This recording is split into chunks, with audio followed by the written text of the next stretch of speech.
Well, welcome to World War II Part 11. Okay, in Part 11 we are looking more deeply at Italy's entry into the war and some of their early reverses they suffered. Now, before we go into any action, especially in Africa, there'll be a number of things I'm going to cover here.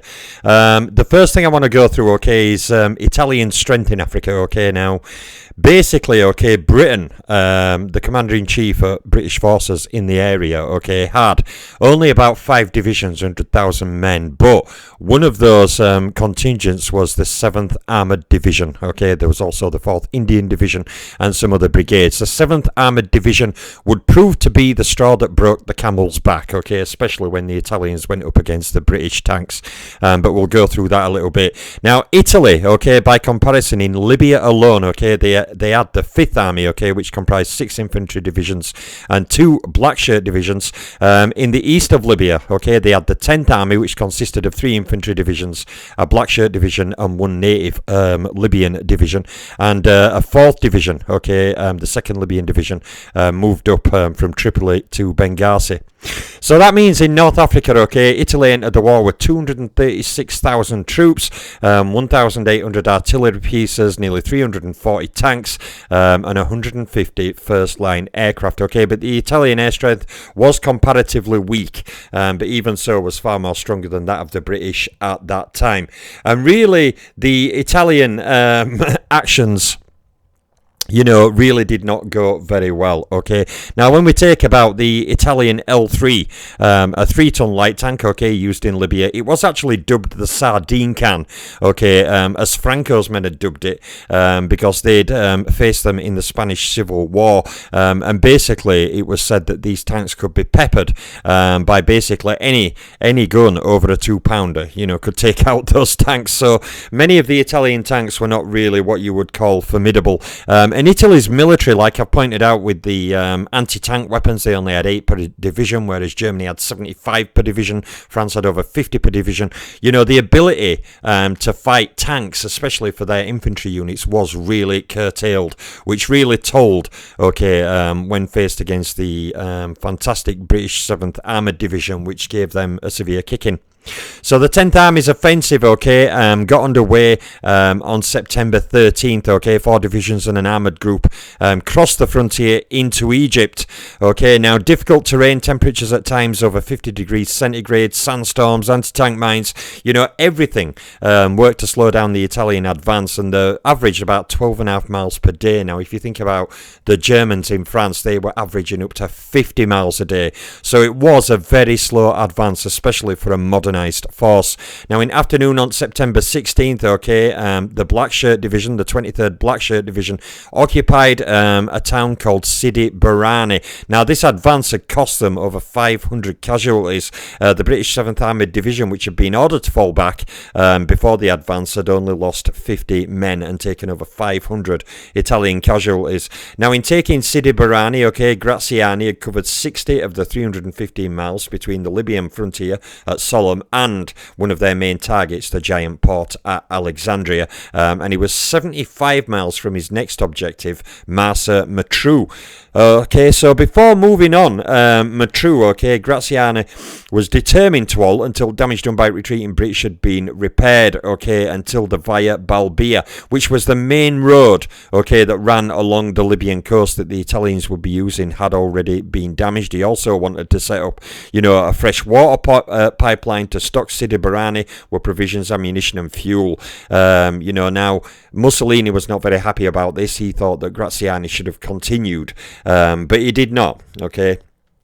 Now, basically, another area where Italy decided to enter the fray, okay, was in Albania, Greece and Yugoslavia. Now, basically, Italy had massed, okay, over 600,000 troops, okay, nearly 40 divisions to commence an attack on Yugoslavia, but you know, Adolf Hitler stepped in and gave fierce opposition to actually opening up a war in that area. You know, Germany had just finished dealing with France. They were fighting Battle of Britain. They did not want a war breaking out between Yugoslavia and Italy on the southern frontier of Austria, which potentially could push Yugoslav and other areas into that domain into the Allied side. Okay, so Hitler kind of pulled Mussolini back from attacking Yugoslavia directly, but Italy would attack Albania and Greece, as we will talk about.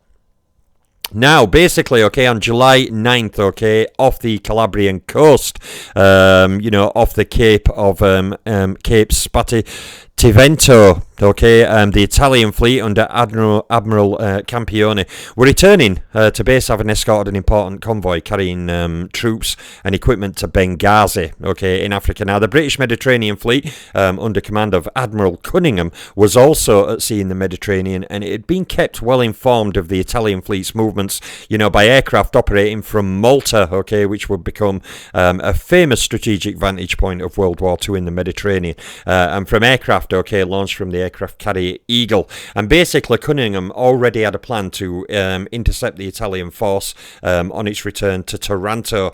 Now Cunningham did not succeed in stopping the Italian force, but the battleship Warspite did manage to hit the Italian battleship Giulio Cesare at a range of 26,000 yards. Now Campione broke away under cover of a smokescreen, and Cunningham, who closed to within 25 miles of the Italian coast, also withdrew.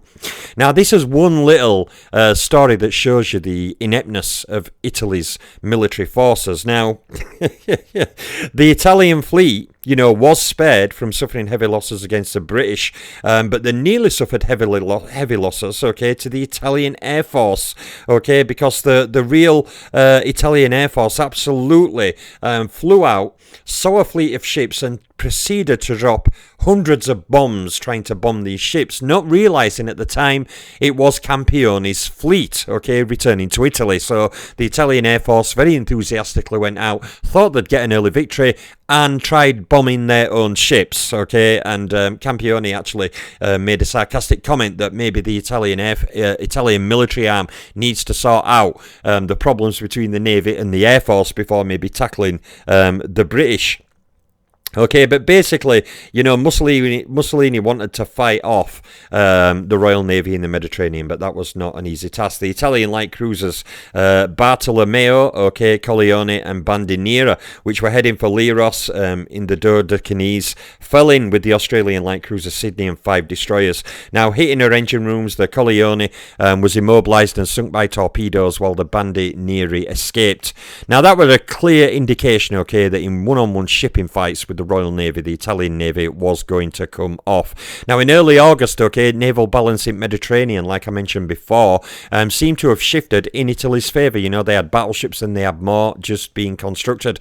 They included the Littorio, the Vittorio Veneto, the Ciao Duilio and the Andrea Doria joined the Italian fleet.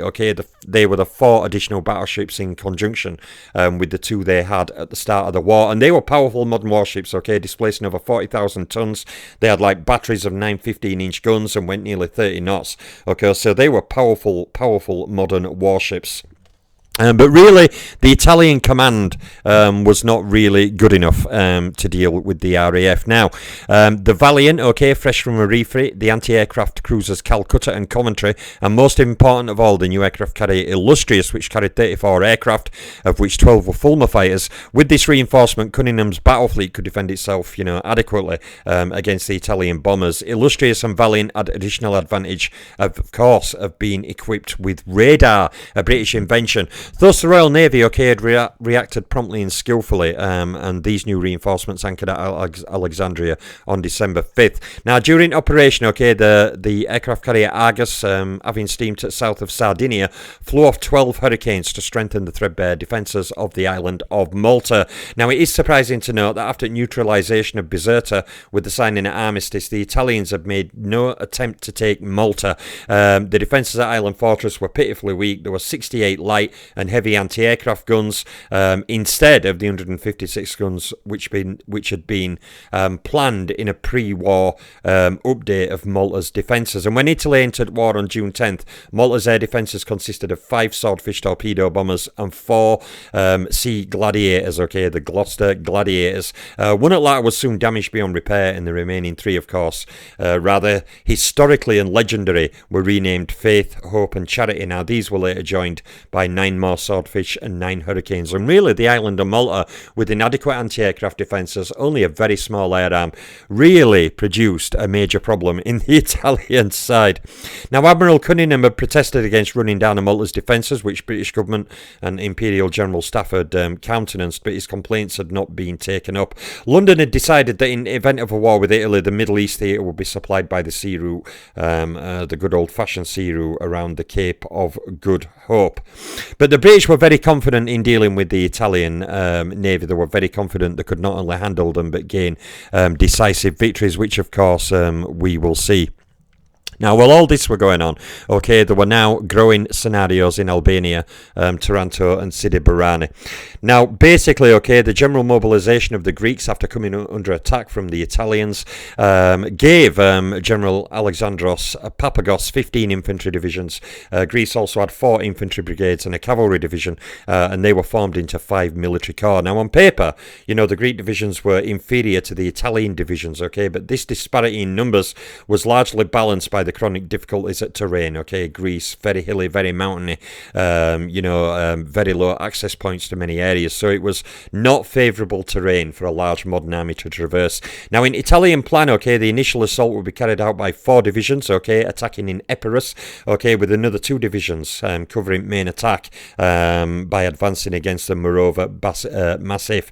Now, Visconti Prasca planned a breakthrough which would surprise Papagos before Papagos could concentrate and organise the defence using his forces. Now, the weather was on the side of the Greeks, though. Now, the Italians crossed the frontier in torrential rain, you know, which covered every brook into a torrent, every road into a sea of clinging mud. I mean, in these conditions, okay, demolitions carried out by the Greeks that they had performed, you know, further slowed down the Italian advance. Now, nevertheless, okay, Visconti Prasca's left-handed column, formed by the Julia Alpine Division, broke through the advanced Greek positions. Then their main position pushed up the Eos Valley and took the village of Vuvusa, okay, on November 2nd. Now, here the division found itself at the foot of the important Metzovan Pass, crossed by the Larissa-Yanina Road, and it covered 25 miles of mountain terrain under icy rain, so you see the weather and conditions were not very good. Now, on the following day, a Greek counterattack drove down from the heights and forced the Italians into a retreat that was as hasty as it was a disaster, okay. In centre, the 23rd Ferrana Infantry Division and the 134th Centauro Armoured Division, which had Yanina as their first objective, were held up by Greek forward positions and completely halted by the main position, largely as a result of action fought by the Greek 8th Division, acting as a recovering force. In the coastal sector, the Sieni Division was luckier. It took Philiatis, crossed the raging river Thyamis, and reached Paramythia with intention of encircling Greek position at Yanina. Now, at sea, okay, appalling conditions forced Commando Supremo to abandon its projected amphibious operation against Corfu, while bad weather, okay, also prevented the Italian Air Force from kind of bringing any support to the Greek attack for the most part. Now, the Italians had also now lost all advantage of surprise, okay, so the Italian bombers were not able to slow down mobilisation and concentration at Greek forces prior to bad weather, and all the weaknesses that plan adopted on recommendation of Visconti Prasca were now obvious. Now, November 12th, okay, General Papagos had at the front over 100 infantry battalions, you know, fighting in terrain to which they were accustomed, compared with less than 50 Italian battalions. So the Italians launched the attack very, I'll say, very undecisively. You know, this was not like a planned out clinical campaign like in Poland or the West shown by the Germans. This was a kind of botched, just mass some troops, send them in, get your targets and destroy the Greeks. But it didn't work out that way. I mean, you know, Greece were only a small nation, you know, 7 million people, and they were there, you know, fighting and resisting the giant Italian military nation. Now, on Greek right, the 5th Corps, okay, fielding at first 3 and finally 5 divisions, broke through the Mount Morova and had 8 days fighting, had destroyed the Italian 9th Army at Karitsa. They'd taken 2,000 prisoners, 55 anti-aircraft guns, 80 field guns from a number of French divisions. Now, that brilliant success was exploited further to north, and on December 4th, the Greek 3rd Corps occupied towns on Lake Orida. Now, on November 21st, the Second Corps under General Papadopoulos also crossed the Albanian frontier despite the formidable obstacles of the Grammos Massif and took Seki and Leskovic. Okay, this gave the Greek High Command an excellent front between the Karitsa Plateau and the Valley of Aus. On December 5th, okay, a gallant action gave the Second Corps Permet 23 miles inside Albania. So whereas the Greeks initially kind of rebooked and threw back the Italian advance with some disastrous results, of Italian losses of both men and equipment, the Greeks then started advancing into Albania. Okay, they started advancing into Albania, and you know, even though they didn't go very far, to Mussolini it were a major blow to his ego, because not only had his attack broken down within a month, but the Greeks were also now pushing into Albania, even though they were much smaller army militarily. They were just better organised, and they knew the terrain. They were more used to fighting in the terrain. So the Italians just were all at sea. You know, the Greek attack did eventually peter out by December as winter came and the snows came. But this was another Italian reverse, okay, that attacked Greece from Albania, promised of a military victory, had been stopped, thrown back, and then Greece had started invading Albania. Now, meanwhile, if we look at the Battle of Taranto, okay, the British Mediterranean fleet struck as deadly a blow as the Greek army had on land. Now, from the moment when the aircraft carrier Illustrious joined the command, Cunningham detected a certain lack of offensive spirit in Italian squadron based on Taranto. Now, this led to preparation of a British torpedo bombing attack to be known as Operation Judgement. Now, the first idea, okay, of Rear Admiral Lister, commanding British carrier force in Med, had been to attack on the night of October the 21st, the anniversary of Trafalgar, but an accident on board the Illustrious forced him to postpone. Now, Judgement was set until November 11th, okay, when Fayez Moon would next favour the torpedo bombers as they did their strafing runs on the Italian ships. Then he had to operate, okay, without the aircraft carrier Eagle, which transferred some of her Swordfish aircraft to Illustrious, however. Despite all this, Cunningham put to sea on November 6th to cooperate with the sortie by Force H, which was escorting the battleship Barnum, okay, on the journey to the eastern Mediterranean. Now, on evening of November 11th, an air reconnaissance from Malta carried out by Martin Marylands and Short Sunderlands established that all 6 of the Italian battleships were in port, and this was a bit of a disaster for the Italian Navy. They had all 6 of the battleships in port, okay. The anti-torpedo nets surrounding the warships only extended 26 feet down, okay, while British torpedoes set to detonate either on contact type or by magnetic proximity ran at 30 feet. So basically, the anti-torpedo nets that the Italians had guarding their battleships did not go deep enough into the water to stop the British torpedoes going right under them and striking their targets. Also, a heavy storm days before the attack had driven down several balloons, okay, from the barrage protecting the Taranto anchorage. They'd put balloons that were steel cable. The idea was that, you know, planes would fly through there and get their wings ripped off and crash, etc. So the Italian defences were also terrible and not really set up. Now, finally, when the alert was sounded that something was going on, the Italians did not activate the harbour smoke screens, okay, so in order to impair the fire of the anti-aircraft guns. Now, nevertheless, the fleet air arm crews needed all dash and gallantry, okay, to penetrate the fire of the 21 100mm batteries and the 200 light AA guns. Quite apart from guns aboard the warships marked their targets and dropped their torpedoes accurately, so they had to face a volley of fire going into Taranto harbour to attack those battleships. Now, 11 torpedoes were launched initially and scored 6 hits, okay, 3 on the Littorio, 2 on the Giulio and 1 on the Cavour. The last Swordfish returned to Illustrious at 0300 hours. The British lost only 2 aircraft, okay, but had struck blows and landed torpedoes on 3 Italian battleships, okay. In reply, the Italians, okay, for the loss of 2 British aircraft, the land batteries alone had fired nearly 9,000 anti-aircraft shells and had only taken 2 British aircraft. Now, of the aircraft carriers, 1 was killed and 3 others were taken prisoner. Littorio and Duilio of the aircraft crew, one were killed and 3 others taken prisoner from the 2 British planes. The Littorio and Delio were out of action for the next 6 months and needed considerable repairs. The older Cavour was raised, towed from Taranto to Trieste and abandoned there, until summer of 1941. Supermarina's battle fleet was reduced to 3 battleships in one daring raid. The British had struck a blow by pretty much for a long time wiping out half of Italy's main battleships, just in one raid.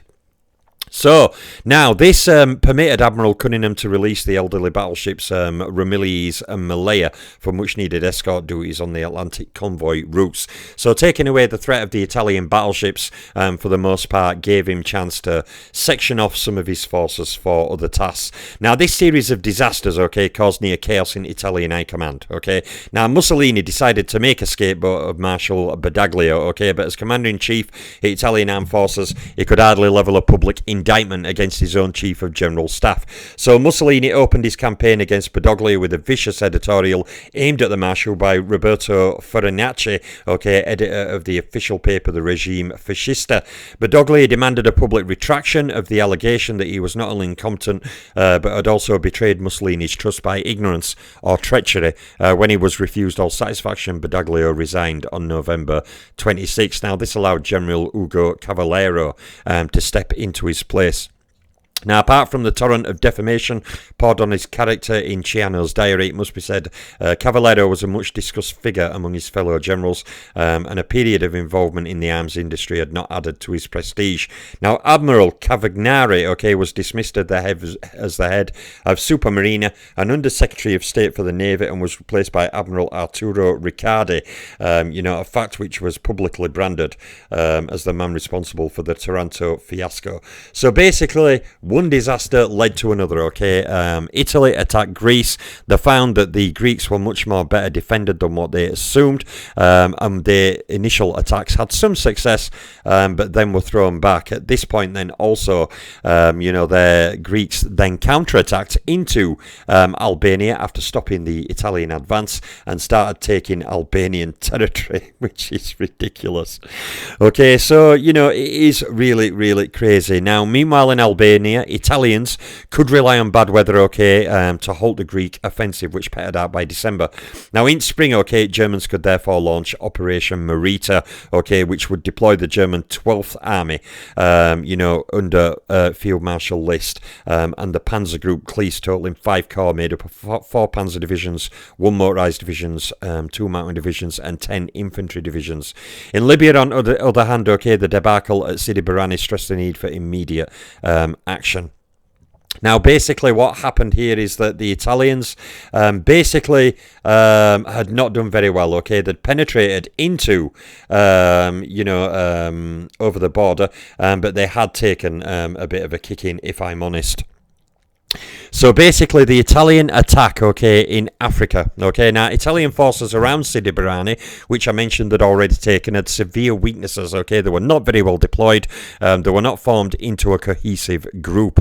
General Gallina's Libyan Corps held 19 miles between Maktila on the coast and Nibaiwa in the desert. In reserve, General Mezzari's 3rd Black Shirt Division occupied Sidi Barrani itself and was some 12 miles back from the units which it would be required to support. So if those units came under attack, I'm afraid the 3rd Black Shirt Division was nowhere nearby and could not respond to it properly.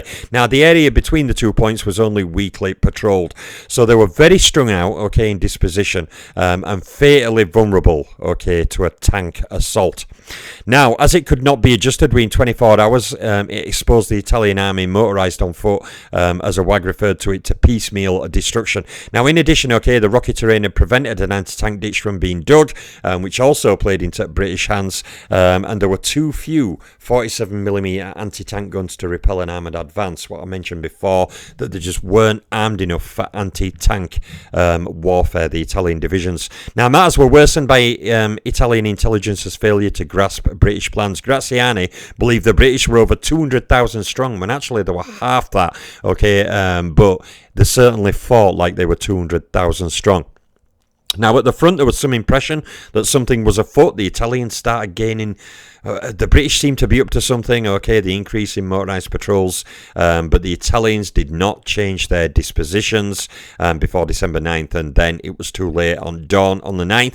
Surging forward from their concentration point in Desert, which had been christened Piccadilly Circus, the British 7th Armoured Division and 4th Indian Division struck through the gap in the Italian front, a gap that had been left wide open, with the 3rd Blackshirt Division unable to provide support with the frontline units, while a brigade under Brigadier A.R. Selby attacked Mactila on the coast road. Now, the entire force, soon to be known as the 13th Corps, was under command of Lieutenant Colonel General Richard O'Connor and consisted of only 36,000 men and 225 armoured vehicles, including 57 infantry tanks. The Matilda, whose massive armour was proof against the Italian shells, but sadly Italian tanks were not proof against the Matildas. Now, the 4th Indian Division and the Matilda Tank Battalion act Nabiwa, which were defended by the Malete motorised group. Now, surprise were totally complete. They didn't see the British tanks coming. For the uproar, artillery and air bombardment drowned the noise of the engines and tank engines. So the Italians, with all the plane noise and artillery bombardment and explosions, couldn't hear the sound of the British tanks, and the British were attacking from the southwest and even from the west. Now, badly wounded, okay, General Metelli fought on until he were killed at the head of his troops, fighting with his troops, but by 08:30 morning it was all over. The British had only lost 56 dead, and the Italian 4th Division had been pretty much decimated. The Indian 4th Division had taken 2,000 prisoners, decimating General Metelli's troops in the area. Encamped at Tumar, okay, General Pescatore at 2nd Libyan Division planned to march on the sound of the guns as soon as the British attack began, but they were too far back. The Indian 4th Division and the Matildas saved him from trouble. Thrown back, the Pescatore's counterattack with spirit, but his forces were broken up by crushing British artillery fire, and Tumar West fell in the afternoon, while Tumar East did not surrender until dawn on the 10th. So all this was happening over one day. The British completely caught them by surprise. Now, on evening at 9th of December, Brigadier Courtenay's 7th Armoured Division reached the sea, cutting off the retreat of the survivors of the 2nd Libyan Division. Now, facing Sidi Barani, Selby Force had thrown General Sibel's 1st Libyan Division, okay, out of its position at Mactila, even though it fought bravely, and the Italian pocket thus formed at Mactila was cleaned up with assistance of British naval bombardment, a task which had been completed by the evening on the 11th day of December. So basically, the Italians were badly deployed, left gaps all in their areas. The British 7th Armoured Corps and the 4th Indian Division attacked in a pre-arranged plan to use the gaps and use the weak dispositionate forces to encircle some Italian forces against the coast. They then had the Royal Navy bombard them from sea. Now, during the same day, Graziani ordered the 21st Corps fall back immediately to the Halfaya, Sollum and Capuzzo line on the frontier. Now, the Serene Division got the order in time and fell back without trouble, but this was not the case with the Catanzaro Division, thanks to an error in transmission. It were caught on the move between Bukok and Sollum and half annihilated. Now, the last defeat raised losses at Italian 10th Army to 38,000 prisoners, 250 guns and over 70 tanks, while the British had only lost 624 men, killed, wounded and missing, and they alone had taken 38,000 Italian prisoners. But the force had no sooner won this glorious and virtually painless victory than it was severely weakened by the withdrawal of the 4th Indian Division, which was earmarked for the campaign against the Italians in Eritrea. Now, it was clear that this were a mistake in Italian East Africa. The Duke of Aosta, Viceroy of Abyssinia, was already so weak that the Anglo-Egyptian Sudan had nothing to fear from him, and the same applied to Kenya. The 4th Indian Division were badly missed in the Western Desert. So the 6th Australian Division under General Mackay replaced the 4th Indian Division in the 13th Corps, but General O'Connor did not wait for its arrival. He did not wait for the Australians to join him before launching an all-out pursuit against the beaten and disorganised Italian forces. On December 14th, he crossed the frontier south of Capuzzo, swung his armoured and motorised division straight north and invaded Bardia on the 18th of December. The Bardia perimeter, which ran for a total of 24 miles, were defended by the 23rd Italian Corps with the survivors of the Catanzaro and Serene divisions, which had been caught out and half decimated in Egypt. Now, General Tracciari's Maramicha division and 23rd Blackshirt division, okay, defended that area, a force of nearly 50,000 men and nearly 500 guns. Now on December 18th, okay, General Mackay's 6th Australian Division joined formally the 13th Corps. Now prospects for Axis darkened, okay, with fall of Bardia at the start of 1941, okay, and Italy had suffered reverses against the Greeks in Greece. They were now losing territory in Albania. The Italian battleships, 6 of them, have been reduced half in number. 2 of them out of commission for months, another one out of commission for even longer, and now Italy had attacked Egypt, but then sadly had a very, very slow rate of advance, and then had been thrown back and decimated, by the British Armoured Forces in North Africa, namely the 7th Armoured Division. And the actual Italian tanks and Italian divisions were just not very well equipped to actually deal with the Italian forces in the area. So this started basically making Hitler, okay, issue more orders, okay. He issued Directive number 22, okay, which was German support for battles in the Mediterranean area. This was not the first and would not be the last time that Hitler and Germany had to try and prop up Italian military failures. Okay, the introduction, okay, to Directive number 22 was this: the situation in the Mediterranean area where England is employing superior forces against our allies. Well, actually, we're not. We're just better organised and more militarily experienced, okay, requires that Germany should assist for reasons of strategy, politics and psychology. And then it goes on to say, Hitler's Directive 22, Tripolitania must be held and the danger of a collapse on the Albanian front must be eliminated. Furthermore, the Cavallero army group in Albania must be enabled, in cooperation with the latter operations at 12th Army, to go over to the offensive from Albania. Okay, so Hitler ordered, OKH, German High Command, to basically create a special detachment sufficient to render valuable service to the Italians in the defence of Tripolitania, particularly against the British armour. Of course, now this would eventually lead to the deployment of what would become famously known as the German Africa Corps. Okay, so it was intended to engage a German force in defence of Tripoli, okay, the aforementioned Africa Corps I've just mentioned, not to launch it on a campaign to conquer Egypt and seize the Suez Canal. The decision was taken by German High Command, curiously, who overestimated strength at British. The Germans thought the British armies were much more numerous.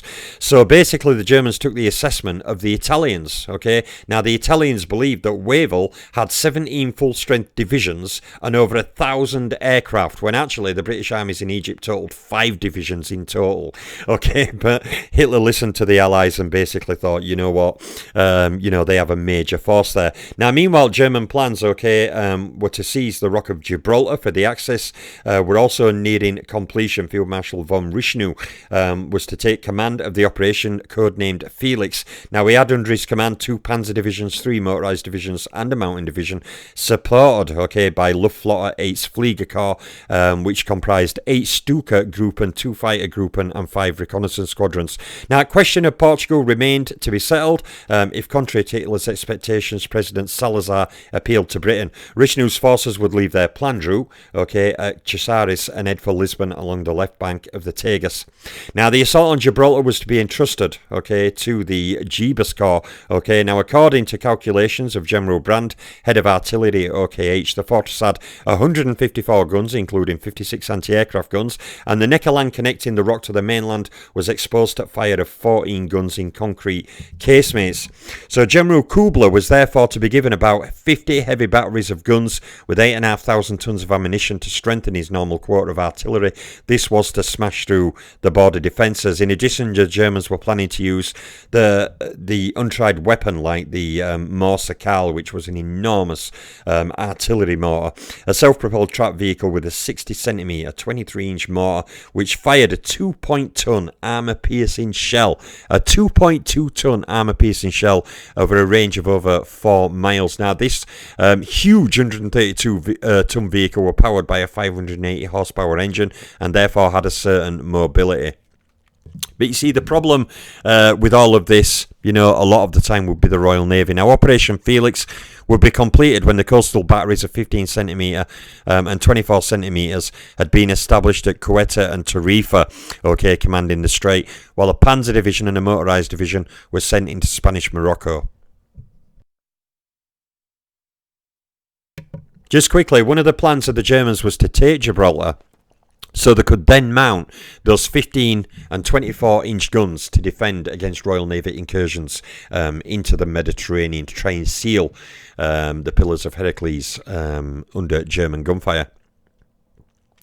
Now we will talk more, about the campaign in North Africa. The Italians have been given a kicking. The British would next invade Libya, in January. But what I want to do is I just want to go through some other after effects of the war. So the Italians crossed the border on the 28th of October. Allied weekly shipping losses for the week ending 29th of October were nearly 200,000 tons of shipping lost. Now, basically, the Admiralty announced mining of Greek waters, and Pétain, in a broadcast on 30th of October to French people, Hitler principles for collaboration accepted. Now, on October 31st, the Greek-Albanian front, the Italian Supreme Command announces, our units continue to advance into Epirus and have reached the river Kalamas at several points. Unfavourable weather conditions, however, have slowed down, our advance and are also slowing down the enemy, so they are entrenching to fight. But in fact, the Italian offensive, which were carried out without real conviction and major planning and organisation, and certainly without lack of surprise, under a leadership that was uncertain and divided in personal rivalries, was becoming exhausted. There was as much nonsense going on within the Italian military as there was on the battlefield. Now, UK civilian casualties in October were 6,300 killed and over 8,500 injured, including 643 children. So, now, on the 2nd of November, Greek and Albanian front, the Greeks' resistance to the Italians proves unexpectedly strong. They expected to walk over them, but sadly, they did not. Also on November 4th, the Greeks counter-attack, threatening to turn the whole Italian line and reach the Corce-Paratia road. Now, Ciano admits there's been an attack on Corse, and the enemy have made great progress. It is true that on the 8th day operations, the enemy hold the initiative. So the Italian attack was slowed down and petted out within 6 days, and then Greek counterattacks by the 8th day were already throwing the Italian attack into disarray. Now, on November 5th, Franklin D. Roosevelt was re-elected President of the United States. Now, also on November 5th, Italian anti-aircraft guns frustrate a second British attempt to bomb Naples. British air raids do commence, though, on Lecce and Brindisi. And also on November 5th, the German pocket battleship Shea attacks a British convoy and sinks the Jervis Bay. On November 7th, the RAF bombed the Krupp armament factories at Essen in a night raid, and also on November 7th, the RAF bombed Brindisi again. On November 8th, the Italian headquarters is forced to give the order to retreat on the Greek front. As a result, disrupted communication, the order does not reach all the formations, so some formations are told to retreat, others are carrying on as normal, defending against the Greeks, not realising it. Now, the Julia Division, or what is left of it, just succeeds in getting back over the Paratia Bridge, not on the orders of Italian command, but decision taken by divisional commander to get the hell out of there. Basically, he'd heard a news report from London announcing that the Alpine Division will be crushed by 3 Greek divisions. So his Italian division, he picked up radio chatter on the radio that 3 heavily armed Greek divisions were going to surround him and destroy him, so he pulled out before even getting order to pull out. Also, RAF, the RAF on November 8th bombs Munich during Hitler's Putsch anniversary speech. So the RAF thought, you're doing the Putsch speech and you're celebrating, the Putsch anniversary, so we're going to bomb you in the middle of it. Now, November 9th, Neville Chamberlain dies, of course, age 71. So, obviously, I've discussed the attack on Taranto. Now, during night, the British cruisers Orion, Sydney, Ajax, and the destroyers Nubian and Mohawk sink 4 Italian merchant ships in the Strait of Otranto. Now, on November 12th, General Admiral Jodl, head of operations branch at the German Supreme Command, and Hitler's most respected military advisor, sends the Fuhrer a report arguing the impossibility of a German landing in Britain. This is November 12th. Now, during night, I've kind of already discussed that on the Battle of Britain. So on the Greek-Albanian front, okay, the Greeks take up the offensive while the Italian communique confines itself to reports of normal patrol and artillery activity. So they're not even reporting to the Italian troops that the Greeks are launching a major counterattack. On November 15th, the Greek 3rd Army Corps opens a breach in area of Mount Morava in its sector of the field front held by the Italian 9th Army. The Greeks continue to take many prisoners. Okay, now at Menton, the French Riviera town just beyond the Italian border, posters appear saying, "This is French territory. Greeks, do not advance any further." Oh, dear me. Crazy business now. Also on November 15th, okay, heavy British air attacks are conducted on Hamburg. And on November 16th, okay, to close out this video, the RAF creates a special unarmed Spitfire unit, okay, equipped with photographic instruments so that on fine days they can photograph targets in the zones in which bombing attacks are planned. So the refit Spitfires were cameras, a special unit to start photographing areas that may be of importance for the RAF to attack and bomb.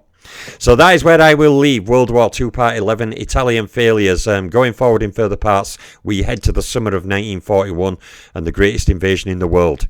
I'm out for now.